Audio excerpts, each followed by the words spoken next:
Olá, gente, sou o professor Fabiano Oliveira e estaremos aqui hoje para a nossa primeira aula. Você na sua casa, eu aqui na minha, todos nos protegendo contra o coronavírus, mas assim que passar estaremos juntos mais uma vez. A aula de hoje, para a gente estrear, super especial, é o arcadismo, certo? O arcadismo no Brasil, suas características, seus autores, suas curiosidades, tudo isso aí de forma rapidinha para que você possa aprender e continuar os seus estudos aí de casa. Vamos comigo? Lembrando, o arcadismo é uma escola literária, uma estética literária que predominou aqui no Brasil no século XVIII. Mas Fabiano, o que eu tenho que saber sobre o século XVIII? Primeiro, você tem que saber que está no século das luzes, da razão, das enciclopédias, do conhecimento, do surgimento da ciência. É um século importante para o mundo que se opõe ao século XVII, onde predominava o barroco. Não esqueçam, é o século das revoluções. A principal delas é a Revolução Francesa, que acontece lá por volta do ano de 1789 e vai aí levar para o mundo os ideais de liberdade, igualdade e fraternidade. Também, o século XVIII, é o século da independência dos Estados Unidos, influenciado certamente aí por essas revoluções que já predominavam aí em toda a Europa. Essas revoluções vão chegar ao Brasil também, ok? No século XVIII, e vai ocasionar, no mesmo ano da Revolução Francesa, a nossa Inconfidência Mineira, que foi a primeira tentativa de independência do povo brasileiro da exploração do povo português. Esse é o contexto histórico que você, que vai fazer Enem, não pode perder.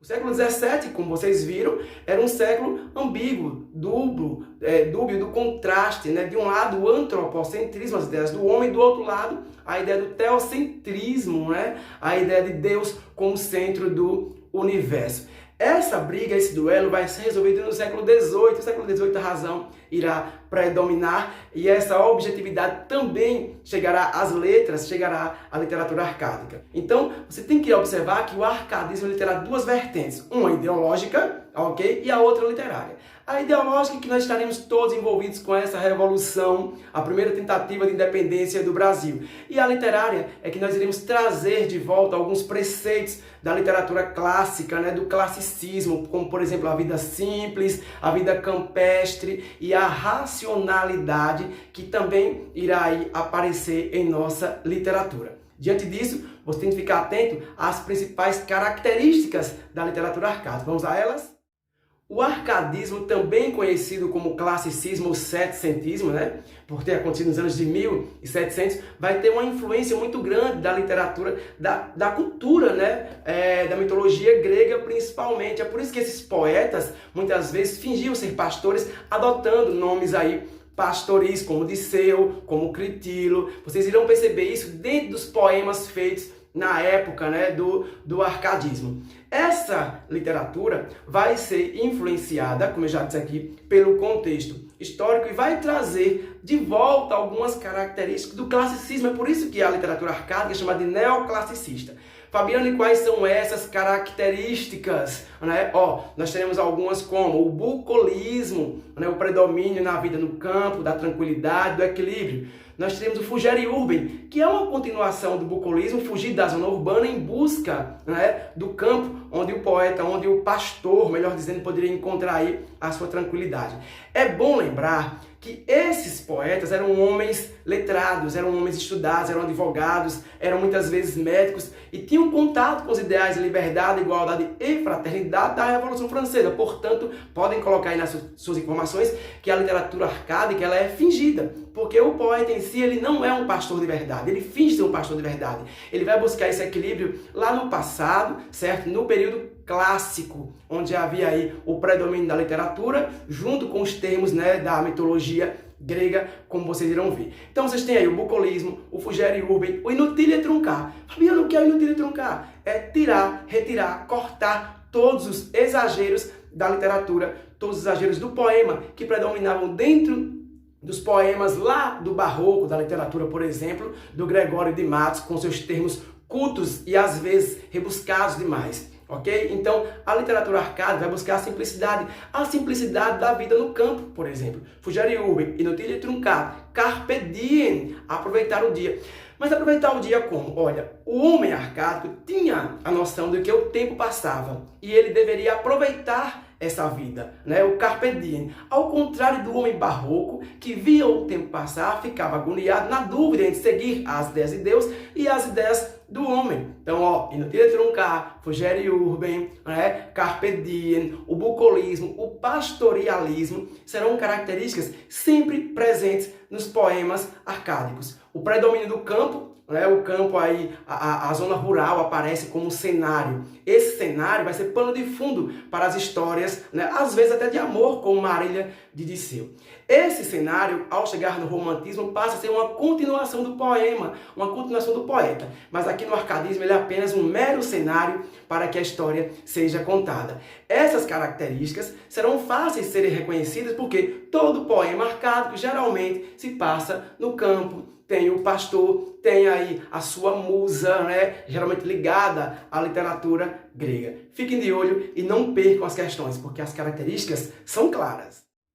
Turma, uma outra coisa bem interessante no arcadismo é que esses poetas, como eu já disse aqui, eles fingiam ser pastores. Eram homens letrados, eram homens que estudavam na Europa, principalmente em Portugal, e tinham contato com esses ideais revolucionários. E vinham ao Brasil colocar isso em prática. Por exemplo, o que muito pouca gente sabe é que o Tomás Antônio Gonzaga, o Cláudio Manuel da Costa, o Aleijadinho, certo? E aí muitos outros eram amigos e inconfidentes, inclusive amigos íntimos do Tiradentes, né? Esse mesmo aí que você conhece da história. A literatura ela tem um hábito, às vezes didático, de colocar esses personagens muito separados, mas a verdade é que eles se conheciam e eram muito amigos.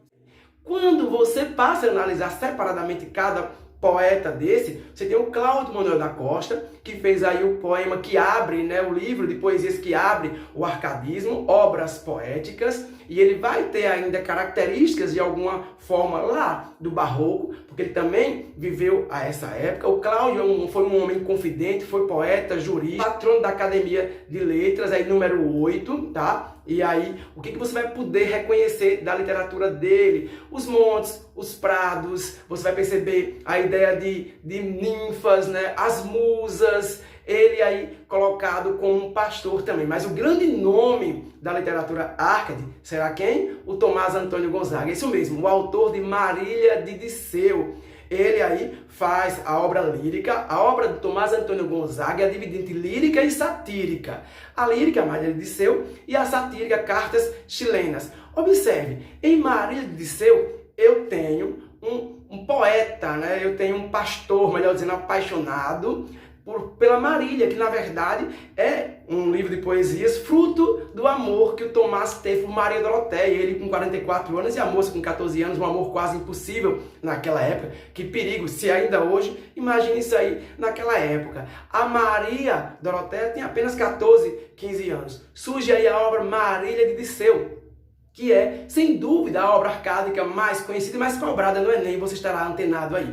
E a obra Marília de Disseu vem em duas partes. A primeira parte é a parte dos sonhos, da alegria, da felicidade, do poeta, né? do pastor querendo casar. A segunda, ele já escreve dentro do exílio aí, né? Ele foi exilado devido à Inconfidência Mineira, foi perseguido, e você já percebe um tom mais nostálgico, um tom de tristeza, de desencanto com a vida. Eu tenho um poeta fingido, eu tenho um poeta que diz: eu, Marília, não vivo de olhar alheio gado, tenho um cabedal próprio, eu tenho residência própria, eu assisto, né, em minha própria residência, ou seja, ele mora, ele tem uma casa, eu não tenho rosto aí, digamos que com traços grosseiros, eu tenho um fino tom de pele, né? Eu tenho um cabedal próprio, eu visto da minha própria lã. Então você percebe que é um pastor com traços burgueses. É bem importante lembrar disso, que esses pastores eram burgueses. Cartas Chilenas, outra obra do Tomás Antônio Gonzaga, atribuída, né, a ele, eram 13 cartas que rodavam à noite, certo?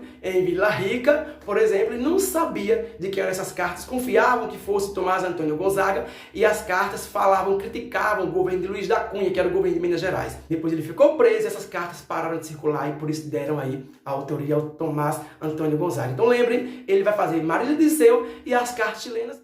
Nós temos ainda o Frei Henrique de Santa Rita Durão, com Caramuru, filho do Trovão, que vocês conhecem. E temos aí o Basílio da Gama, né? O Basílio da Gama, que vai fazer aí também uma obra que traz o índio, tá, para a literatura arcádica. É bem importante lembrar também que a figura do índio já vai aparecer aí dentro do arcadismo e será idealizada, será quase que endeusada na próxima estética literária do romantismo, ok? Então um pouquinho para você aí do que nós conhecemos como escola arcádica, que predominou aqui no Brasil em 1768 e vai até 1834, quando surge o romantismo entre nós. Um grande abraço e até a próxima aula. Tchau!